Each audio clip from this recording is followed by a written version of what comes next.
What are the three numbers that should be placed in the blanks below so that the difference between consecutive numbers in the sequence is the same? Well, this type of sequence, which is where the difference between consecutive numbers in the sequence is the same, is known as an arithmetic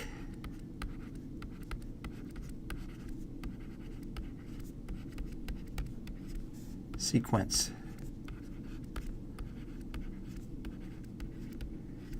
And in an arithmetic sequence, the first number, which in our case is 19, is going to get labeled A1. Second number, which we don't know, is A2. Third number is A3. And A4, those are the unknowns.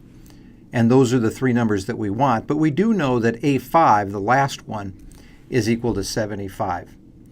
So the general formula for an arithmetic sequence is if you want to know the value of the nth number, you take the value of the first number, add in n minus 1 gaps. And those gaps are going to be gaps between consecutive numbers, that is between 19 and this number.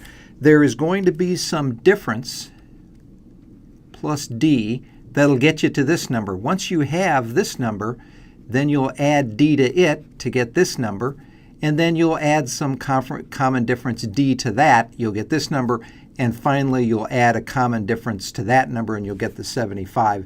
So you add n minus 1 differences. In this particular case, you can see we add in 4 of these common differences to get to 75. So in our particular case, what we have is we have A5, which is our 75, is equal to A1, our first number, which is the 19, plus, what is n minus 1? Well, n minus 1 in this case will be there are a total of 4 gaps multiplied by our common difference d. So I'm going to write that equation right here below, putting in our 75 for A5 and putting in our 19 for A1. And let's take a look at that. So what we'll have is we will have 75 is equal to A1, and A1 is 19, plus 4 times this common difference. Now that right there is an equation, and it happens to be a linear equation in the one variable d, so we can solve. This is the first time we've solved an equation, so I'll go through it rather slowly and include all the steps. So the first thing we'd like to do is we would like to get this 19 over onto the other side, so everything containing a d will be right here and all the numbers will be over here. And the way you do that is you subtract 19 from both sides.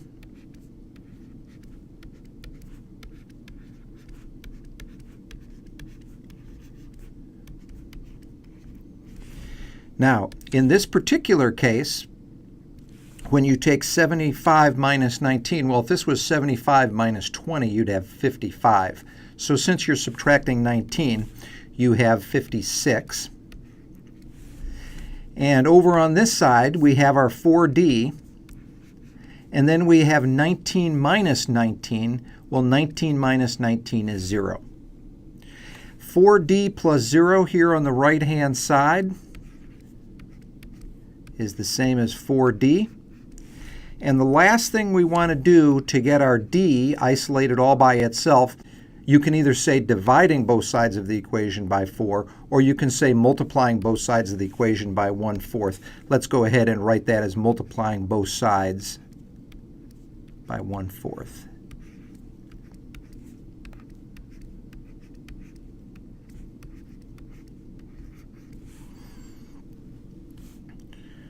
Start on the left-hand side. What is 56 divided by 4? Well, if it was 60 divided by 4, you'd have 15. Since it's 56 divided by 4, you know that you get 14 over here. And 1/4 multiplied by 4, that's equal to 1 multiplied by d. But we know that 1 multiplied by d is just d. So we now have solved this equation up here, putting in every single step to get a common difference of 14. Well, that's how you go from one number to the next. So let's see if this works out. 19 plus 14 is 33. 33 plus 14 is 47. 47 plus 14 is 61, and just as a check, 61 plus 14 gives you 75. So the three numbers that are missing, three numbers that should be placed in the blank, are given here: 33, 47, and 61, and those were determined by figuring out what that common difference was, which in this case was 14.